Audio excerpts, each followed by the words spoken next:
Bonjour à tous, ici Amélie. Merci d'être sur ma chaîne dédiée à l'économie domestique et à la propreté. On va plonger directement dans le sujet, alors restez Les avec moi. fréquentes intoxications dues aux conserves ont incité les experts de Roscontrol à vérifier leur qualité et à rappeler aux acheteurs.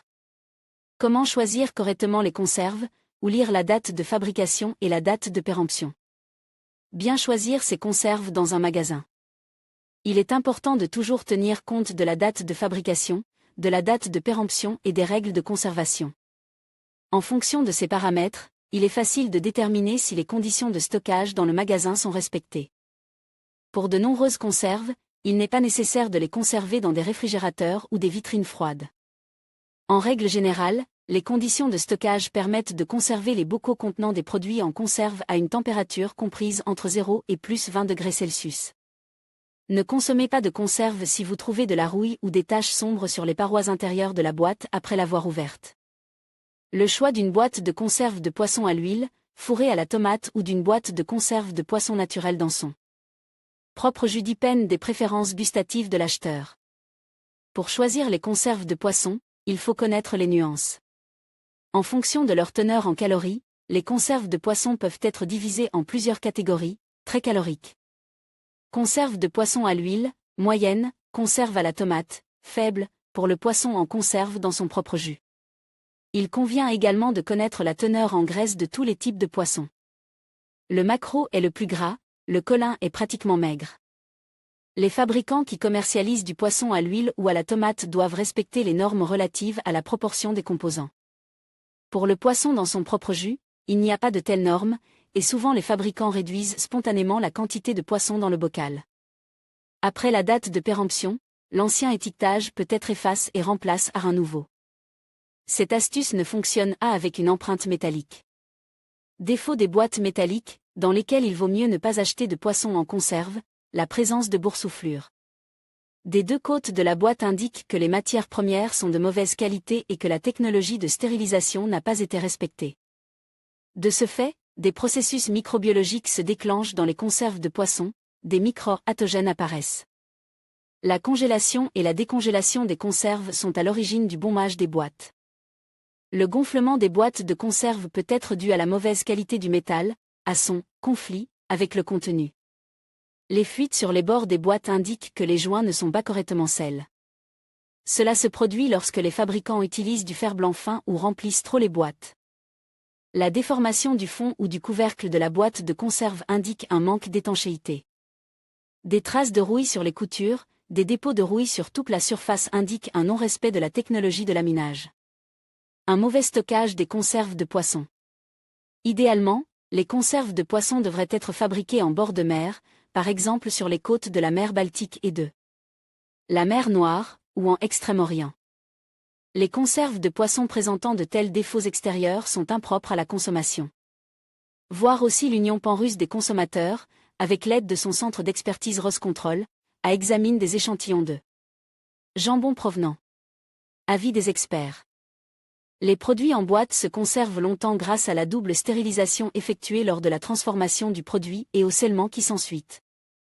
Les fabricants utilisent le sel, le vinaigre et l'huile comme conservateurs. Les fabricants utilisent le sel, le vinaigre et l'huile comme conservateurs. Leur présence doit être indiquée sur l'étiquette. L'étiquetage, numéro de lot, date de fabrication ne doit pas être effacé par le doigt. Mais les experts qui contrôlent les conserves dans les rayons des magasins notent que tous les fabricants n'indiquent à la présence d'additifs alimentaires, qui sont ensuite détectés par des analyses chimiques du contenu des conserves. Les résultats de l'analyse chimique ont révélé la présence d'un agent cancérigène toxique, le benzapyrène, dans la viande en conserve. Ces conserves doivent être traitées avec une attention particulière, en lisant la composition sur l'étiquette, viande en ragoût ou fumée. Les conserves de Sprat produites à Tcheliabinsk sont en fer-blanc épais. Soit le goût de l'huile de poisson est persistant, soit les queues ne sont pas mâchées. Ou bien les queues ne sont pas mâchées. Il en va de même pour les conserves contenant de la toxine botulique. Au cours du processus technologique de stérilisation, elles devraient mourir, mais si la technologie a été violée, l'acheteur n'en sait rien. La viande en conserve dont la durée de conservation est dépassée ne doit pas être achetée. Le ragoût normal, tout d'abord, est toujours un ragoût de bœuf. Deuxièmement, il s'agit d'une grande usine.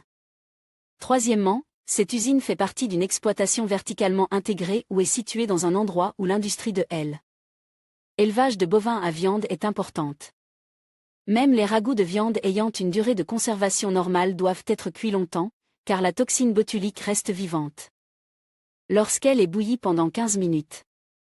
Lorsque vous ouvrez une boîte de conserve à la maison, vous devez procéder à un test organoleptique, si vous constatez le moindre goût de graisse rance, cela signifie qu'il y a de la toxine botulique.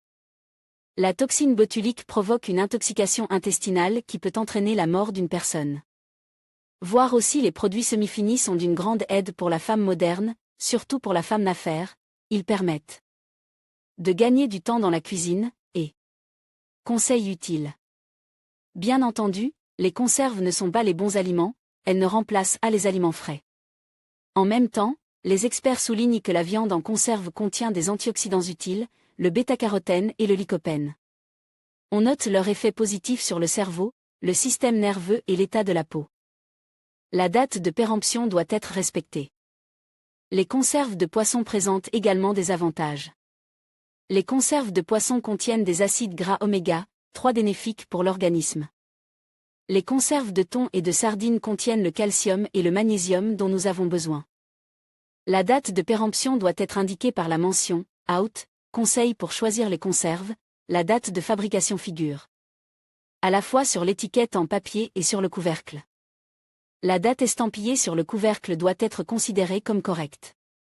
Elle doit être exactement imprimée, facilement lisible de l'avant et ne doit pas être inscrite à la peinture noire sur la boîte. Le vendeur peut facilement la falsifier.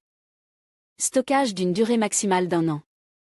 Les stocks stratégiques montrent que la conservation des conserves en boîte de conserve peut atteindre plusieurs dizaines d'années. Cependant, les experts de Roscontrol recommandent de consommer des conserves dont la durée de conservation n'excédait pas 1 an. Lettres étranges dans la composition du produit.